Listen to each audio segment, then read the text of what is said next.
Bon après-midi, merci d'être à l'écoute des Napolitaines. Vous êtes avec votre animatrice Émilie Tremblay et mes deux merveilleuses collaboratrices, Sarah Messiri. Toujours là? Et Emmanuel Côté. Allô, allô! Je sais pas si vous avez les mêmes impressions que nous à la maison, mais l'espoir du printemps s'est vraiment effacé dans les derniers jours avec le retour du froid. Incroyable. Je pense que c'est le moment de l'hiver où il a fait le plus froid cette année. Alors, nos espérances d'avoir un printemps plus doux se sont estampées de mon côté. En tout cas. Moi, en tout cas, ma petite peau d'arabe ne peut pas supporter ce froid-là.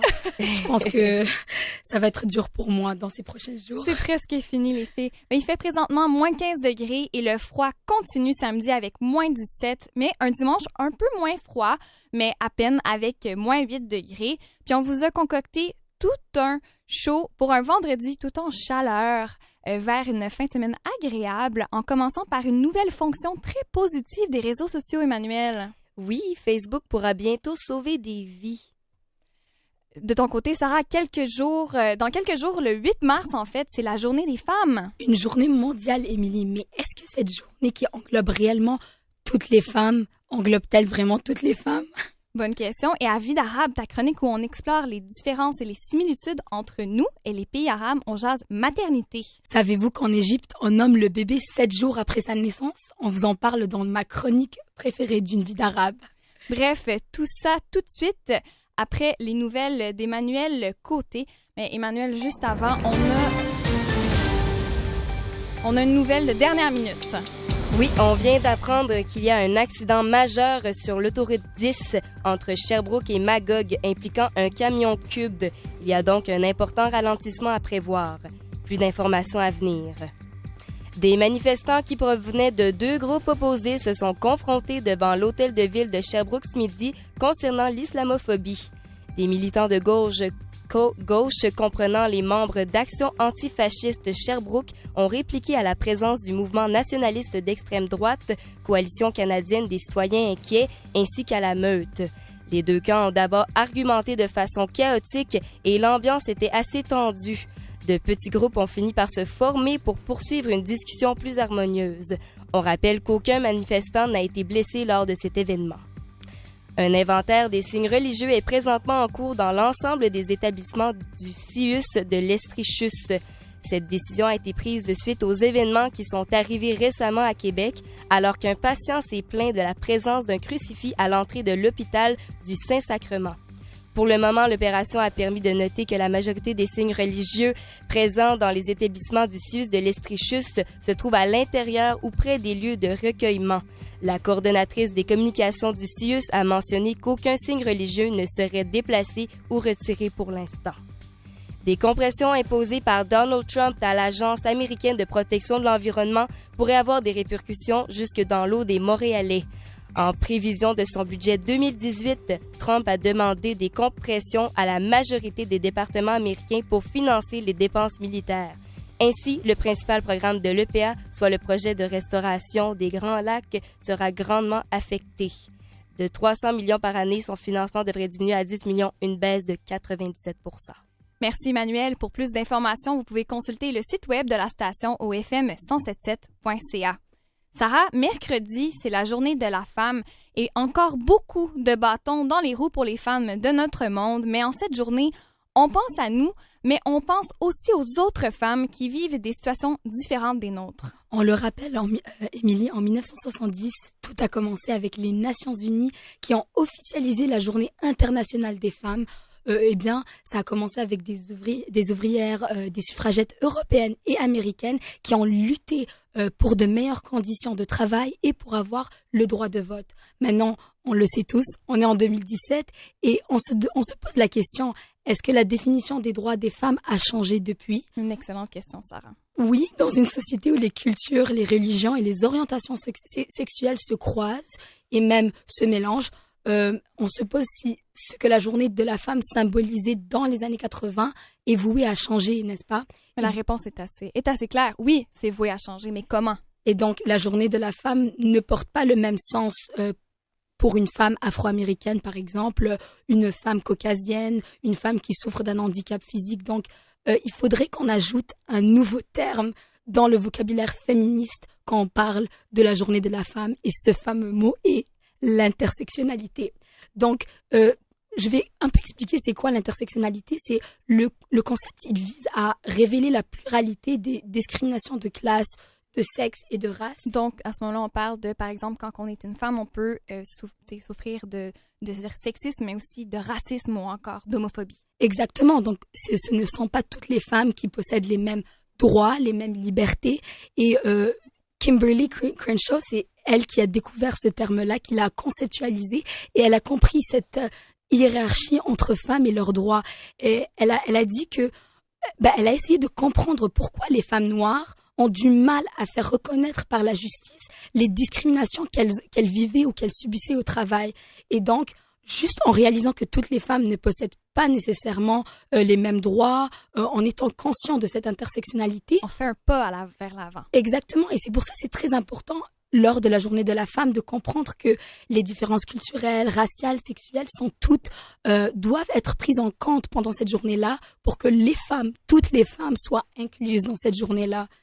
Et selon des statistiques américaines, 25 à 50% des femmes éprouvent la violence basée sur le sexe. Donc, les femmes de couleur ont toujours une plus grande chance de vivre. On parle de 25 à 50% des femmes.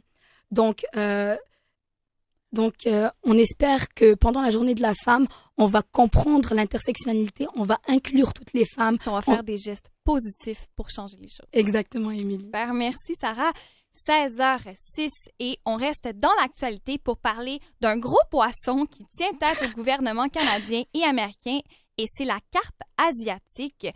Carpe asiatique qui est maintenant arrivée au Québec. On l'a détecté dans le fleuve Saint-Laurent et c'est déjà rendu dans la rivière Saint-François et dans les Grands Lacs, les filles. En fait, c'est les carpes asiatiques parce que ça englobe 4 espèces. Mais au Québec, on a seulement la carpe des roseaux qui est arrivée. Là, on se pose la question, pourquoi est-ce qu'on en parle autant? Ça peut sembler anodin d'avoir peur d'un poisson. Est-ce qu'elle menace nos poissons qu'on est ici directement dans le fleuve, si je comprends bien, ou elle menace détruire carrément l'écosystème? Exactement, l'écosystème. Ça a un réel impact sur notre environnement, mais aussi sur les activités humaines. À la base, c'est un poisson qui a été importé aux États-Unis. Elle a envahi la rivière Mississippi et dans certains points de la rivière, elle représente 90% de la population des poissons. C'est énorme. Et je trouve ça quand même bizarre parce que d'habitude, on est content quand des nouvelles espèces rentrent dans le pays. Moi, en tout cas, les carpes, j'aime ça, c'est bon. L'immigration des poissons. Oui, c'est pas un produit très apprécié, malheureusement, la carpe asiatique.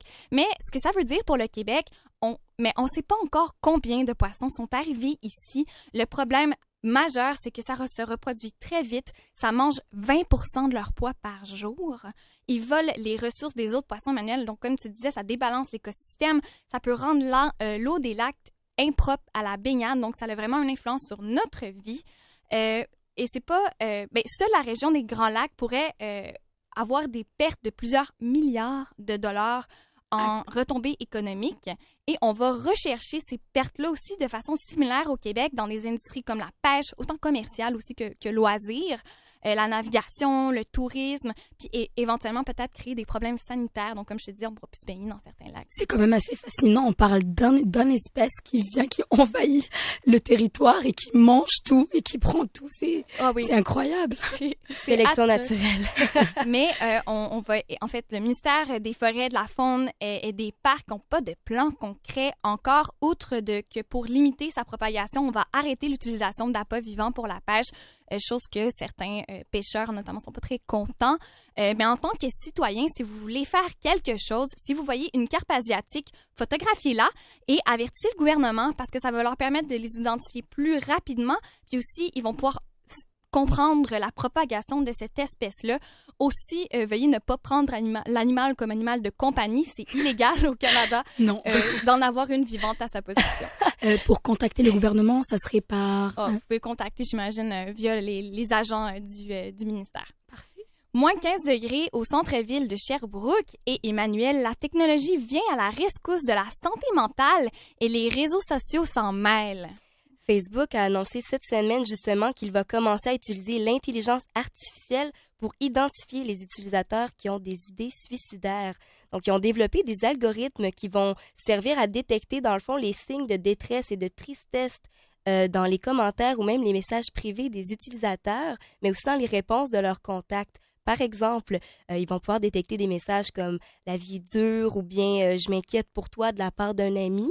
Et une fois que ce genre de publication-là va être identifié par les algorithmes, la plateforme va envoyer une alerte à l'équipe des opérations de Facebook qui va évaluer sa gravité. Donc, vraiment décider si est-ce que ça vaut la peine qu'on intervienne ou c'est peut-être comme un léger, une toute petite crise. Parce qu'on s'entend, par exemple, moi, je pourrais dire « la vie est dure » dans un contexte humoristique, oui. Exactement. Donc, c'est justement là que le bureau d'opération va rentrer. Je trouve ça assez compliqué au niveau du système parce que on a peur ça peut être un message anodin qu'une personne utilise et que le système comprenne mal le message, ça risque de créer des problèmes ou de la malcommunication. Mais c'est exactement pour ça qu'il y a des agents pour gérer ça. Exactement, parce qu'ensuite de ça, si les experts ont pensent que la situation est assez dramatique, ils vont envoyer une notification à l'utilisateur qui est jugé à risque et il va communiquer en temps réel avec un expert de la santé mentale directement sur Messenger. Et d'ailleurs, cette nouvelle fonction va s'avérer, d'après moi, très utile parce que selon les dernières données prises par Statistique Canada, le Québec a enregistré 1101 suicides en 2013. Donc ça, c'est 3 suicides par jour. Sur les réseaux sociaux. Exactement. Pas sur les réseaux sociaux, mais c'est-à-dire on peut prévenir. Oui, on peut prévenir, exactement. Donc voilà, reste à voir maintenant à quel point ces interventions-là de Facebook vont convaincre la personne en détresse à aller chercher de l'aide lorsque cette nouvelle fonction va être disponible à tous. Excellent, merci Manuel. On va s'en aller en une brève pause, mais on se retrouve tout de suite après pour parler avec Sarah de Vie d'Arabe. Exotique. L'actualité au 107.7 Estrie, ce sont 30 bulletins de nouvelles par jour en semaine. Jour après jour, nos journalistes sont à l'affût de l'actualité pour vous rapporter l'information qui vous interpelle. Ici Marie-France Martel. Jour après jour, je couvre pour vous l'actualité municipale et judiciaire pour vous informer des enjeux qui s'y rattachent. Mon objectif, trouver des nouvelles qui touchent votre quotidien. Pour tout savoir de l'actualité générale, sportive et culturelle, c'est au 107.7 Estrie. Attendez-vous à plus. De retour aux Napolitaines, on a une nouvelle de dernière minute, un retour sur une nouvelle à propos d'un accident de voiture, Emmanuel.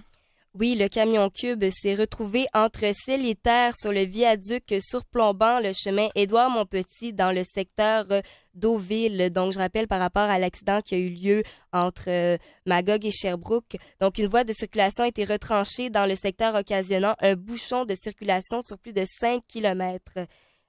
Donc, pour plus, oui. On va avoir un petit peu plus de nouvelles tout à l'heure. Merci, Emmanuel. Et on retourne à notre programme régulier. Sarah, vous êtes avec les Napolitaines. Et Sarah, c'est le moment de Vie d'Arabe, cette chronique épicée, arabo-canadienne, où tu nous jases de la réalité du monde arabe.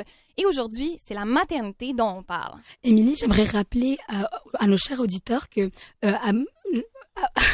à Bruxelles, il y avait une conférence très importante où plusieurs discutaient de l'administration anti-avortement de Trump. Et bien sûr, le Canada a été contre ce système-là. Et moi, en tant qu'arabo-musulmane, j'en suis très fière, ça c'est sûr. Et sérieux, ça me ramène des questions. Je me pose des questions sur la situation actuelle de la femme, des mamans, que ce soit ici au Canada ou dans les pays arabes. Et ça me rappelle aussi un petit peu les traditions et à quel point elles sont non seulement elles se ressemblent un petit peu quand même, mais elles sont aussi très différentes. Ici au Québec, par exemple, on remarque que quand une femme est enceinte, elle célèbre les bonnes nouvelles de son petit bébé avec ses amis, sa famille, avec un shower bébé. Oui, tout à fait classique. Et on la shower de cadeaux, ça c'est sûr. Et une douche de cadeaux. Oui, on voit aussi que dans le monde arabe, il y a des traditions qui se ressemblent quand même. Et au Maroc, par exemple, on voit une célébration très similaire à celle du shower bébé où au 7e mois de la grossesse, la future maman va célébrer, ce petit cadeau de la vie avec ses amis, sa famille, mais avec un programme assez très différent du shower bébé. C'est-à-dire? Elle va aller au hammam qui est un sauna typique arabe, et elle va aller avec ses amis, elle va faire du henné qui est la petite, les dessins indiens qu'on voit sur les... Exactement. À la base, c'est arabe, donc oui. c'est super beau, et on va on va la gâter. Ça va être une manière de gâter la maman. C'est sa journée. Exactement. Sinon, on va voir que dans plusieurs autres pays arabes et musulmans, il faut bien voir la distinction entre les deux. Les traditions vont changer aussi, vont varier. On va voir que, par exemple, en Turquie, qui est un pays musulman mais qui n'est pas arabe, que c'est après que la maman est accouchée que on va célébrer. Donc après, pendant 20 jours, elle va rester chez elle avec le beau petit bébé et elle va recevoir des invités. Donc, c'est les invités qui vont venir la voir elle. Exactement, c'est parce que c'est trop Et le fatigant. Exactement, c'est trop fatigant pour elle de partir et tout. Et de se déplacer Exactement. vers sa famille. Et pour 20 jours, elle va servir une boisson très spéciale qui s'appelle le houssa selbeti. Ok, tu veux répéter ça à nos éditeurs, Je Sarah? suis désolée, mon accent turc n'est pas si bon, mais c'est la houssa selbeti. Et donc, c'est une boisson très spéciale qui est faite juste pendant ces périodes-là. Elle est faite à base de clous de girofle, de cannelle et d'eau et de colorant rouge pour avoir une très belle couleur C'est quelque chose rougeâtre. épicé. Et très épicé, exactement. Et en contrepartie, la maman, elle, va recevoir, et ça c'est très intéressant les filles, un mouchoir où on va mettre un œuf et un bonbon. Ok. Je sais, c'est bizarre, mais ça symbolise quelque chose de très mignon. Ça symbolise la bonne santé du bébé. Donc, Mais on peut voir avec l'œuf, c'est symbole de... exactement, de la maternité. Voilà, c'est Et ça. le bonbon parce que on veut que le bébé soit beau, donc bon, donc délicieux. Oh, mais c'est donc mec. Et ça, ça, mignon. et une autre chose très intéressante aussi, c'est qu'en Turquie, on va frotter les sourcils du bébé avec de la farine. Mais pourquoi? Parce que c'est supposé espérer une longue vie au bébé. Donc, très une vie loufoque, heureuse. assez comme comique. tradition. Et sinon, généralement, lorsque le bébé est né, on va préparer des desserts dans plusieurs pays arabo-musulmans, des amandes avec la couleur rose pour les filles et bleu pour les garçons. Et donc, c'est super bon. Pour ça, les couleurs pour les sexes, ça ne change. Ça ne change Exactement. pas. Donc, on espère, chers auditeurs, que vous avez appris des informations très intéressantes sur le pays arabo-musulman et on espère que les cultures on voit les similarités et les ressemblances entre les pays Oui, malgré les frontières oui, lointaines. c'est ça. Malgré tout, tu sais, la période de la maternité, tout ce qui tourne autour du bébé, c'est quelque chose qui est tellement important dans tellement de cultures. Exactement. Merci, Avec Sarah. plaisir. Je pense qu'on a une nouvelle... On a un retour, Emmanuel, une fois de plus d'informations sur ce qui s'est passé à propos de l'accident. Oui, c'est ça, l'accident je rappelle, du camion Cube entre Sherbrooke et Magog. Donc, on apprend que c'est un véhicule qui aurait dérapé devant le véhicule sur l'autoroute en direction de Magog qui serait à l'origine de cet accident. Donc, le porte-parole de la Sûreté du Québec en Estrie, Aurélie Guindon, note par contre qu'il y a quelques blessés mineurs, mais ce sont essentiellement des accidents matériels. Donc, c'est une excellente nouvelle. Merci, Emmanuel. Sarah, on parlait un petit peu plus tôt de famille, mais on va rester dans la thématique de la famille parce que quel animal plus familial qu'un chien? C'est très familial, j'avoue. Vraiment, j'ai grandi avec 2 labradors et on en avait un qui avait une mauvaise tendance. Il mangeait les chaussures de ma grand-mère. Oh non, ça c'est pas un bon chien, je suis désolée. Non, vraiment pas. Et vous savez, le regard que les chiens vous jettent quand ils font un mauvais coup, les êtres humains, on a tendance à penser que c'est de la culpabilité. Ou sont piteux. Moi, j'appelle ça comme ça. Ils ont l'air piteux. Oui, puis ça Ils ont a créé l'air, toute une série de vidéos, de photos sur Internet où est-ce que les gens se moquent de ça. Eh bien, il semble qu'on se serait trompé sur la culpabilité des chiens. C'est une scientifique spécialisée en comportement canin qui a publié une étude cette semaine, la docteure Alexandra Horowitz, comme quoi les chiens ne connaissent pas la culpabilité. Le cerveau d'un chien fonctionne pas comme celui d'un être humain. Particulièrement, la mémoire, c'est extrêmement différent. Nous, on va penser souvent, le passé, c'est quelque chose qui nous revient. Eh bien, les chiens pensent très peu au passé. Ils restent complètement au moment présent, en fait. C'est Vraiment. des YOLO. Donc, quand ils détruisent leur divan, ils se disent pas « Oh non, j'ai fait quelque chose de mal ». En fait, c'est quand vous le regardez, il va sentir « Oh non, j'ai peur, je vais me faire chicaner ». Donc, c'est vraiment comme ça que le chien pense. Si jamais ça vous intéresse, on a posté le lien de l'étude sur Facebook. Et sur ce, on va se laisser sur une chanson de Ed Sheeran, « Shape of You », et on se retrouve tout de suite après, alors qu'on jase de rencontrer l'amour dans la réalité virtuelle.